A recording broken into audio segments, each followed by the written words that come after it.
Hello साथियों, नमस्कार। स्वागत है आप सभी का हमारे इस अपने YouTube चैनल एडू मंत्रा नीट पे। मैं आप सबका अपना शिवम कुमार एक बार फिर से स्वागत करता हूं अपने इस खास और नए एपिसोड में। साथियों, जैसा कि आप सबको पता होगा कि इसके पिछले वीडियोस में हमने डिस्कस किया था मोनेरा के बारे में। उसमें मैंने मोनेरा के कंप्लीट क्लासिफिकेशन को बताया था, मोनेरा के कंप्लीट केस स्टडी को मैंने देखा था, मोनेरा के अंदर क्या क्या कैरेक्टर्स होते हैं, मोनेरा किस किस टाइप में एग्जिस्टेंस दे सकता है, बैक्टीरिया को उसका सोल मेंबर क्यों कहा गया है, क्या शेप हो सकता है मोनेरा का, हमने सब ट्रिक के द्वारा देखा था और सब समझा था। साथियों, आज की इस वीडियो को मैं शुरू करता हूं। आज के इस वीडियो में मैं यही बताने वाला हूं कि मोनेरा का न्यूट्रिशन कैसा होता है और साथ ही मोनेरा के दो टाइप जो आपके एनसीईआरटी में डिस्कस किया गया है। पहला है आपका आर्क बैक्टीरिया और दूसरा है आपका यू बैक्टीरिया। मैं उसके फर्स्ट टाइप यानी आर्क बैक्टीरिया के बारे में भी आज चर्चा करने वाला हूं। आज मैं आप सबको कंप्लीट बताऊंगा कि क्यों मोनेरा को मोस्ट डाइवर्स ग्रुप कहा गया है, ऐसा क्यों माना जाता है। मोनेरा जो है न्यूट्रिशन के सारे फॉर्मेट को पूरा करता है, मोनेरा जो है हर एक फॉर्म का न्यूट्रिशन लेता है। आज इन सारी रहस्यों से मैं पर्दा उठाऊंगा और आप सबके सामने सच्चाई रखने वाला हूं इस मोनेरा के ग्रुप के बारे में। तो शुरू से लेकर लास्ट तक इस वीडियो में बने रहे हमारे साथ। तो मेरा नाम है शिवम कुमार। एक बार फिर से मैं आप सबका स्वागत करता हूं अपने इस बेहतरीन यूट्यूब चैनल पे, जहां पे मैं कंप्लीट नीट बायोलॉजी आपको फ्री में कंटेंट प्रोवाइड कर रहा हूं। इसी अच्छी बात के साथ आइए साथियों, आज के इस वीडियो को शुरू करते हैं। साथियों, पिछली वीडियो में अगर आपको याद होगा तो मैंने मोनेरा के अंदर पाए जाने वाले बैक्टीरिया के शेप पे लाके लेक्चर को छोड़ा हुआ था। मैंने बताया था कि 4 मेन टाइप के सेल के बैक्टीरिया जो है मोनेरा के अंदर में पाए जाते हैं, बैसिलस, कोकस, विब्रियो, एस्पाइरिलम। 4 शेप में मैंने बैक्टीरिया के शेप का डिस्कस किया हुआ था। आज के इस वीडियो में सबसे पहला न्यूट्रिशन इन बैक्टीरिया पढ़ने वाले हैं हम लोग। तो सबसे कॉम्प्लेक्स मेटाबॉलिक डाइवर्सिटी शो होता है बैक्टीरिया का। मेटाबॉलिज्म, जैसा कि साथियों आप सबको पता होगा कि मेटाबॉलिज्म किसे कहते हैं, तो the chemical ability of any organism is metabolism. Organism is metabolism,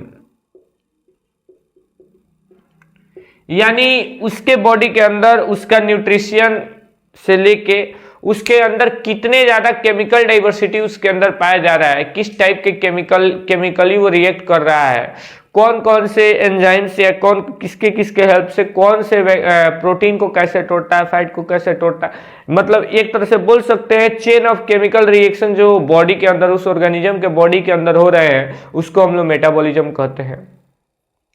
तो इसके अंदर सबसे ज्यादा मेटाबॉलिक डाइवर्सिटी पाया जाता है।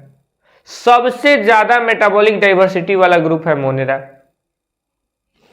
अच्छा, इसके पास कैसे कैसे न्यूट्रिशन हो सकते हैं, तो इसके पास ऑटोट्रोपिक मोड ऑफ न्यूट्रिशन भी होते हैं, हेटरोट्रोपिक भी होते हैं और पैरासाइट भी होते हैं।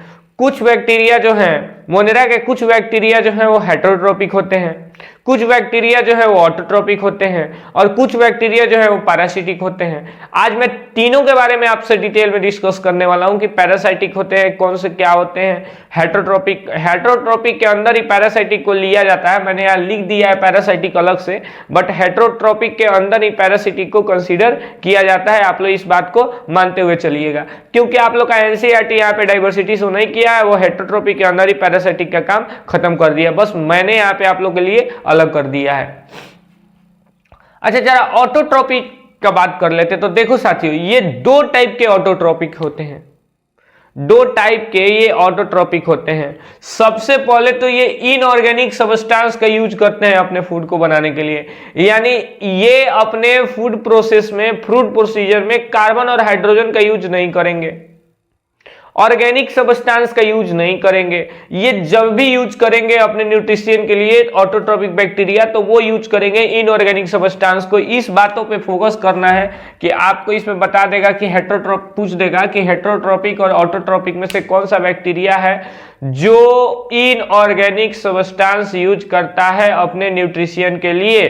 हो सकता है कि आपको बोर्ड में इस टाइप से क्वेश्चन देखने को मिल जाए। तो इनऑर्गेनिक सब्सटेंस के रूप में ऑटोट्रॉपिक बैक्टीरिया जो है अपना इनऑर्गेनिक सब्सटेंस के रूप में अपना न्यूट्रिशन टेक करते हैं। अच्छा, इसके अंदर में भी अब देखो भाई, इसके अंदर में भी दो टाइप के आते हैं ऑटोट्रॉपिक। ऑटोट्रॉपिक क्या होता है? जो अपना भोजन, जो अपने न्यूट्रिशन अपने भोजन के लिए खुद पे डिपेंडेंट है, वैसा ऑर्गेनिज्म जो अपने न्यूट्रिशन के लिए खुद के ऊपर डिपेंडेंट है, वैसे न्यूट्रिशन को हम लोग ऑटोट्रॉपिक न्यूट्रिशन कहते हैं। जैसे कि हमारे कॉमन जगह पे देखें तो हम अगर एग्जांपल ले सकते हैं तो प्लांट का ले सकते हैं। प्लांट जो है वो ऑटोट्रॉपिक न्यूट्रिशन शो करता है। प्लांट जो है फूड के लिए हमारे और आप पे डिपेंडेंट नहीं है, प्लांट अपना भोजन स्वयं बनाता है। तो जो अपने भोजन के लिए स्वयं पे डिपेंडेंट है, स्वयं बनाते हैं, उन्हें ऑटोट्रॉपिक कहते हैं।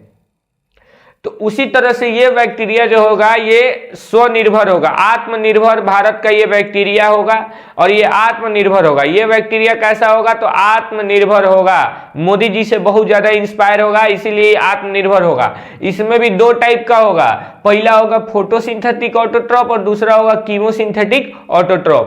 पहला बैक्टीरिया होगा जिसको बोलेंगे हम लोग फोटोसिंथेटिक ऑटोट्रॉप और दूसरा होगा उसको बोलेंगे कीमोसिंथेटिक ऑटोट्रॉप। फोटोसिंथेटिक ऑटोट्रॉप का मतलब क्या होता है? क्या होता है फोटोसिंथेटिक ऑटोट्रॉप? तो देखो साथियों, फोटोसिंथेटिक ऑटोट्रॉप का मतलब कुछ भी नहीं होता, हालांकि इसको इलाबोरेट करके मैं बताने वाला हूं। किसमें? इसको इलाबोरेट करके मैं बताने वाला हूं आप लोग को यू बैक्टीरिया में, लेकिन यहाँ पे थोड़ा सा यहाँ पे समझते हुए हम लोग चलेंगे। फोटोसिंथेटिक ऑटोट्रॉप का मतलब होता है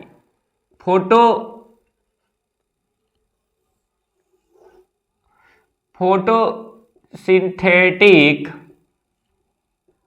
ऑटोट्रॉप्स का मतलब होता है it have pigment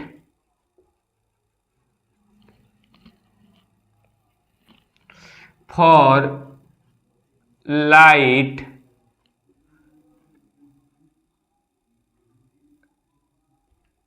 trapping and light energy play important role in food production। क्या हुआ भाई? इसका मतलब क्या हुआ? इसके पास पिगमेंट होगा लाइट एनर्जी को ट्रैप करने के लिए, यानी सनलाइट हो या किसी भी प्रकार का लाइट हो, लाइट एनर्जी को ट्रैप करने के लिए इसके पास पिगमेंट होगा। और लाइट एनर्जी जब ये ले लेगा तो इसका लाइट एनर्जी जो है, लाइट एनर्जी का रोल होगा क्या करने में? तो फूड प्रोडक्शन यानी भोजन बनाने में लाइट एनर्जी का बहुत बड़ा रोल होगा इसके अंदर में। यानी इसके अंदर में पूरा का पूरा रोल किसका होगा? लाइट एनर्जी का रोल होगा पूरा का पूरा इसके अंदर में। फोटोसिंथेटिक ऑटोट्रॉप के अंदर में ये लाइट एनर्जी के हेल्प से अपना फूड जो है फूड जो है बनाएगा। चलिए साथियों, ये बात तो अच्छी बात है। चलिए बात कर ली है फोटोसिंथेटिक ऑटोट्रॉप के बारे में, बता दिए कि ये लाइट सिंथेटिक ऑटोट्रॉप होता है, ये लाइट लेके या तब का भोजन बनाता है। अगला बात करते हैं कीमोसिंथेटिक ऑटोट्रॉप। तो ये देखो क्या करते हैं, ये जो होते हैं ना बैक्टीरिया, ये मतलब बहुत अच्छे बैक्टीरिया होते हैं। हम इनको सबसे ह्यूमन फ्रेंडली बैक्टीरिया मानते हैं। इस कीमोसिंथेटिक ऑटोट्रॉपिक बैक्टीरिया को हम अपना मतलब एकदम से समझ लो कि हम ह्यूमन का सबसे बड़ा दोस्त मानते हैं। ये जो कीमोसिंथेटिक ऑटोट्रॉपिक बैक्टीरिया है, it very good friend of human. ये क्यों इसको हम गुड फ्रेंड ऑफ ह्यूमन कह रहे हैं? तो देखो ये क्या करता है, सपोज करो कि कोई गैस ए है, चलो गैस ए क्या करता है छोड़ो, मान लो नाइट्रोजन है। नाइट्रोजन है। ये क्या करते हैं, एटमॉस्फेयर से नाइट्रोजन लेते हैं,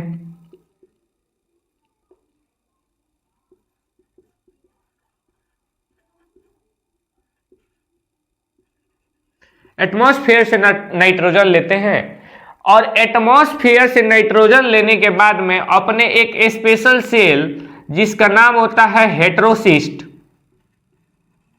हेटेरोसिस्ट के इसके बारे में मैं डिटेल में चर्चा करूंगा, अभी सिर्फ समझ लो।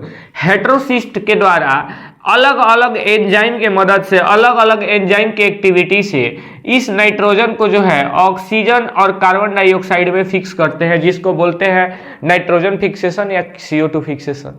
ये बैक्टीरिया करते हैं एटमॉस्फेयर से नाइट्रोजन, और उसी में से पहले O2 और CO2 एक एंड प्रोडक्ट के रूप में निकालेंगे और उसी में से क्या करेंगे, अमोनिया, अमोनिएट या अमोनिया या यूरिक एसिड या किसी भी फॉर्म में अपना जो है ATP जनरेट कर लेंगे, अपना भी एनर्जी जनरेट कर लेंगे और एटमॉस्फेयर का संतुलन भी बना देंगे O2 और CO2 करके। ये जो है ना ज्यादातर प्लांट रूट्स में बहुत ज्यादा देखने को मिलते हैं।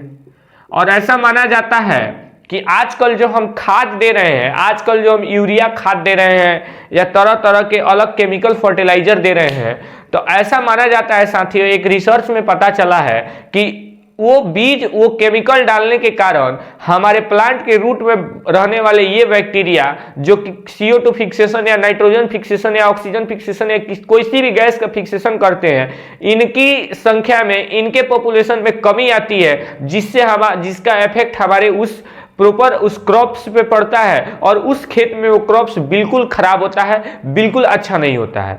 और वहीं जहां पे हम लोग मैनुअली डंग का यूज करते हैं, ऑर्गेनिक फर्टिलाइजर का यूज करते हैं, तो बिना वो ऑर्गेनिक फर्टिलाइजर उल्टे में इस बैक्टीरिया को, इस टाइप के नॉस्टक और एनाबिना टाइप के बैक्टीरिया जो होते हैं, इनको जो है न्यूट्रिशन पहुंचाता है, वो मैनुअली जो खादर हम डाले हुए हैं अपने खेत में, वो इनको हम मदद पहुंचाता है। और ये जितना ही उसको मदद पहुंचाएंगे, मतलब ये बैक्टीरिया को जितना ही मदद पहुंचेगा, ये बैक्टीरिया उतना ही अच्छा से तुम्हारे प्लांट के अंदर के रूट के अंदर में नाइट्रोजन फिक्सेशन या CO2 फिक्सेशन करेगी, जिससे तुम्हारा रूट उतना ही मजबूत होगा और प्लांट उतना ही अच्छा होगा। तो ये बैक्टीरिया को हम बोलते हैं ह्यूमन फ्रेंडली बैक्टीरिया, जो कि कीमोसिंथेटिक ऑटोट्रोपिक होते हैं, क्योंकि चूंकि ये अपना एक केमिकल से अपना न्यूट्रिशन लेते हैं। हालांकि मोड ऑफ न्यूट्रिशन इनका भी ऑटोट्रोपिक ही है, ये स्वयं ही कर रहे हैं, नाइट्रोजन फिक्सेशन भी कर रहे हैं तो स्वयं कर रहे हैं, तो मोड ऑफ न्यूट्रिशन इनका जो है वो स्वयं का है, इसीलिए इनको ऑटोट्रोपिक में रखे हैं। चूंकि ये केमिकल का ऑटोट्रोपिज्म कर रहे हैं, इसीलिए इनको कीमोसिंथेटिक ऑटोट्रोप कहते हैं। बात क्लियर हो गया? चलिए, लेकिन ये तो कुछ ही बैक्टीरिया के अंदर फोटोसिंथेसिस और कीमोसिंथेटिक ऑटोट्रोप पाया जाता है।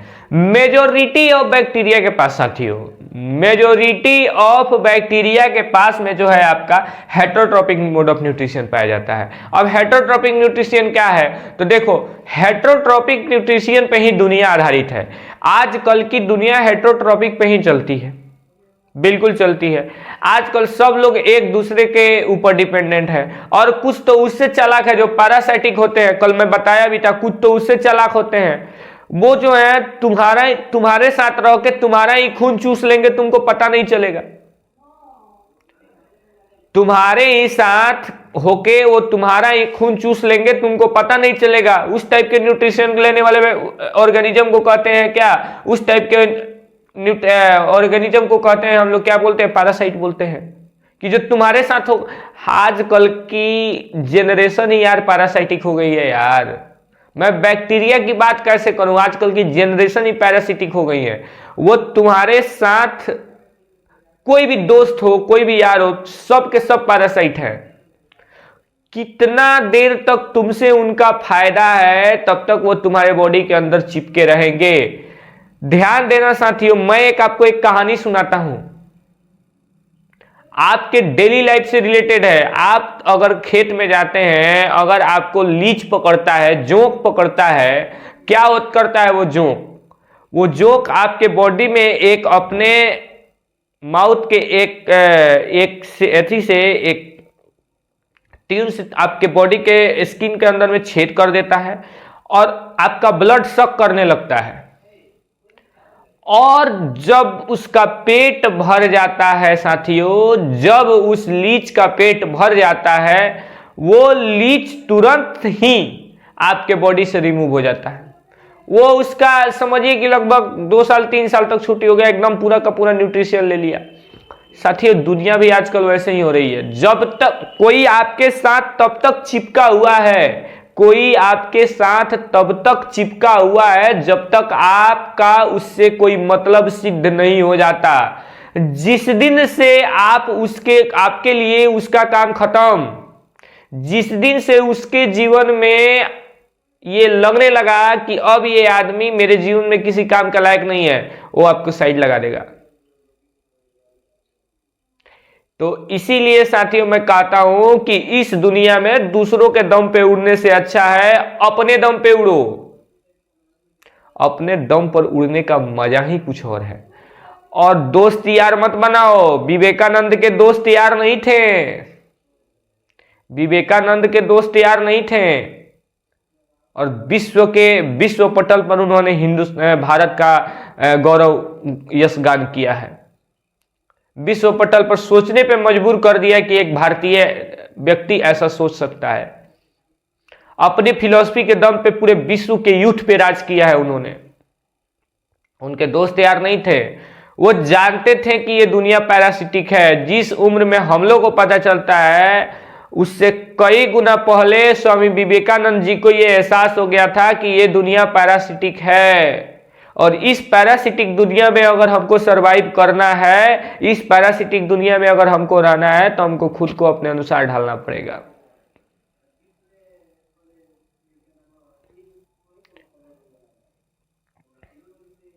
तो कभी भी जो है ना, ये दुनिया आज के अगर मैं बात करूं साथियों, ये दुनिया आज देखो, आज तुमको लग रहा होगा कि तुम जो भी कर रहे हो चिल है, जो भी कर रहे हो सुकून है, जो भी कर रहे हो सब कुछ सही है। लेकिन आज से अगर 5 साल के बाद कोई इंसान जो है ना, तुम्हारे दोस्त यार के बारे में नहीं पूछेगा, तुम्हारी औकात पूछेगा कि तुम्हारी औकात कितनी है, तुम कितने औकात के लायक हो। तो अपने अनुसार को, अपने को कामयाब बनाओ। बाकी दुनिया के पीछे भागने के लिए बहुत समय पड़ा हुआ है। तो साथियों इस बैक्टीरिया के अंदर में, ये बैक्टीरिया जो होते हैं वो हेट्रोट्रॉपिक होते हैं। मेजोरिटी पोर्शन इसका हेट्रोट्रॉपिक होता है। अब हेट्रोट्रॉपिक बैक्टीरिया के एग्जांपल में आते हैं साल्मोनेला टाइफी हो गया, लैक्टोबैसिलियस लेक्टाई हो गया, ट्रिप्नोसोमा हो गया, और भी बहुत सारे पैथोजेनिक बैक्टीरिया होते हैं जो सीवियर डिजीजेज कॉज करते हैं हमारे बॉडी के अंदर में। कुछ हार्मफुल भी होते हैं, कुछ यूजफुल भी होते हैं। मैं सबके बारे में डिस्कस करूंगा।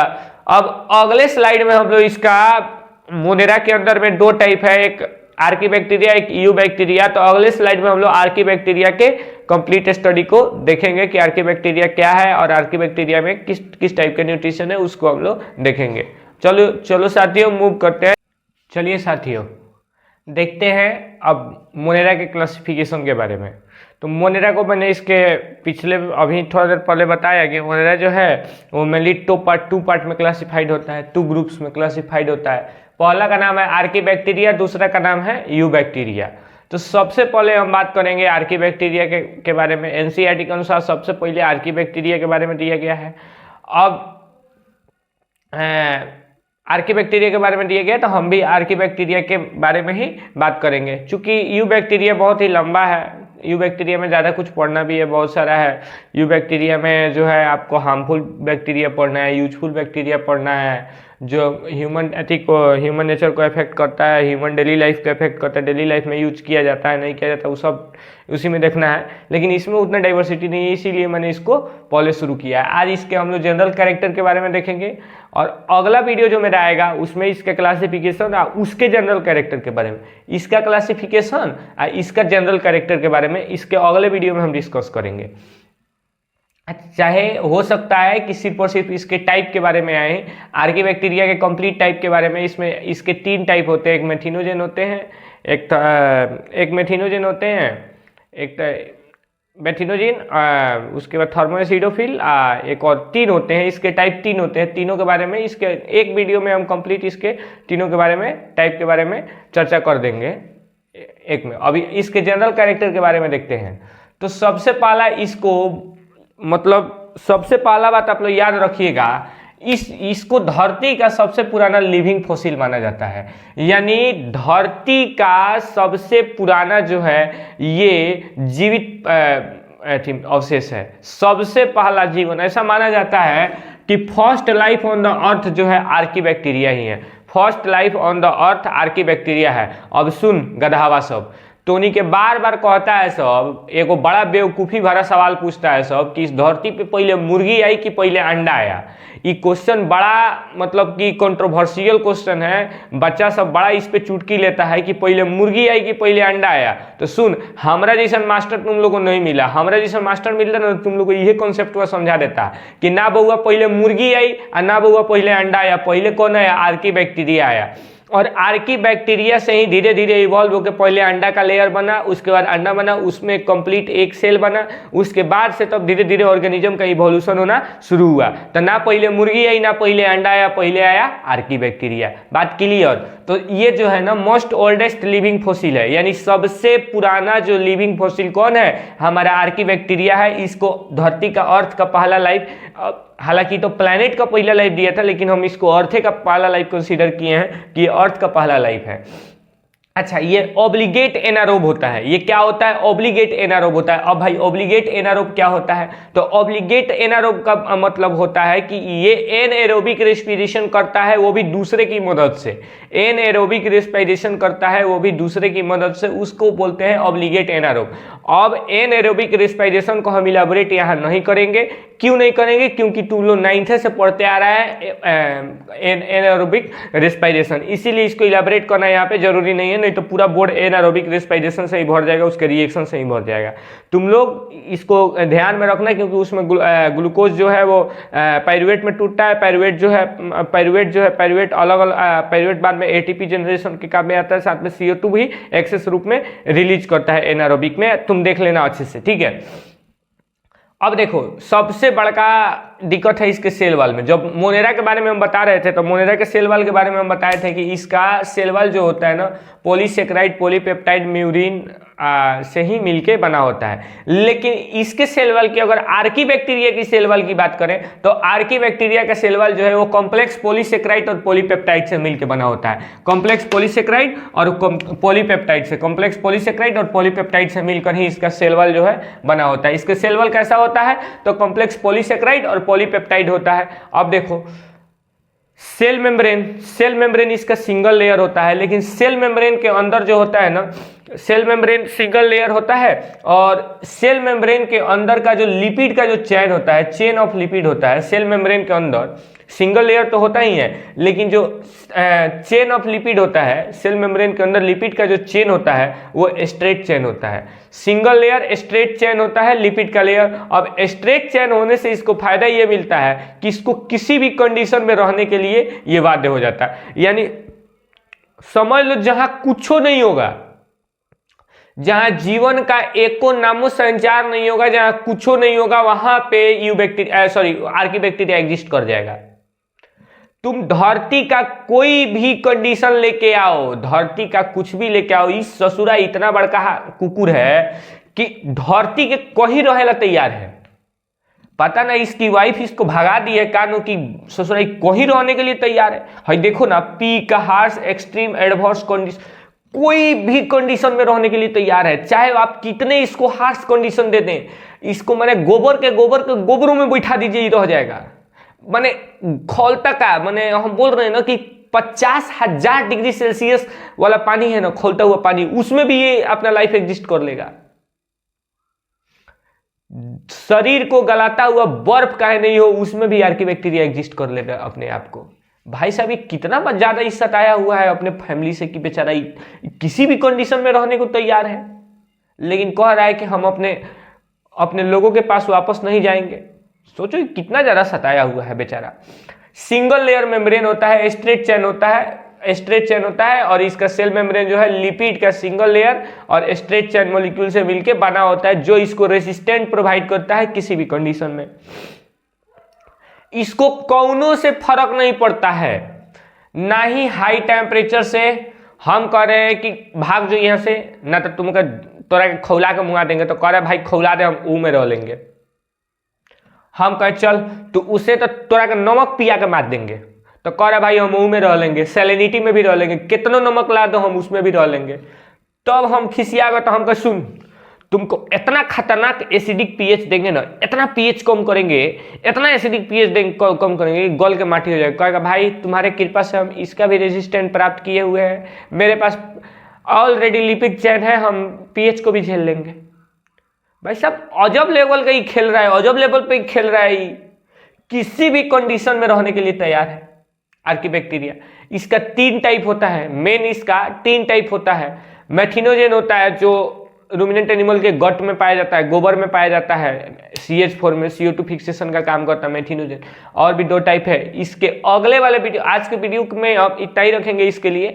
अगला वाला वीडियो हम जब लेके आएंगे तो अगले वाले वीडियो में आप लोगों को कंप्लीट इसके तीनों क्लासिफिकेशन के बारे में डिस्कस करेंगे। इसको आर्कीबैक्टीरिया का 3 टाइप है, तो तीनों के बारे में डिस्कस करेंगे अगले वीडियो में। और अगले वीडियो में हम लोग देखेंगे इसके तीनों कैरेक्टर टाइप के बारे में और यू बैक्टीरिया के बारे में। आज के वीडियो में इतना ही। उम्मीद करता हूँ ये वीडियो आप लोग को अच्छा लगा होगा। ये वीडियो मैं शॉर्ट में ही कर रहा हूँ, चूँकि चीज़ें शॉर्ट में ही समझ में आए तो अच्छी रहेंगी। तो उम्मीद करता हूँ ये वीडियो पसंद आया होगा। अगर ये वीडियो पसंद आया हो तो मेरे वीडियो को एक लाइक ज़रूर करें, मेरे चैनल को सब्सक्राइब करें और अपने दोस्तों के साथ शेयर करें। और अगर आप चैनल पे नए हैं तो बेल नोटिफिकेशन को ऑन कर लीजिएगा भैया, और घंटा को दबा दीजिएगा ताकि हमारे आने वाले वीडियो का नोटिफिकेशन सबसे पहले आप तक पहुँच जाए। उम्मीद करते हैं आप पढ़ रहे होंगे, पढ़ते रहिए, हंसते रहिए, मुस्कुराते रहिए, स्वस्थ रहिए, मस्त रहिए, आबाद रहिए, खुशहाल रहिए। नमस्कार, जय हिंद।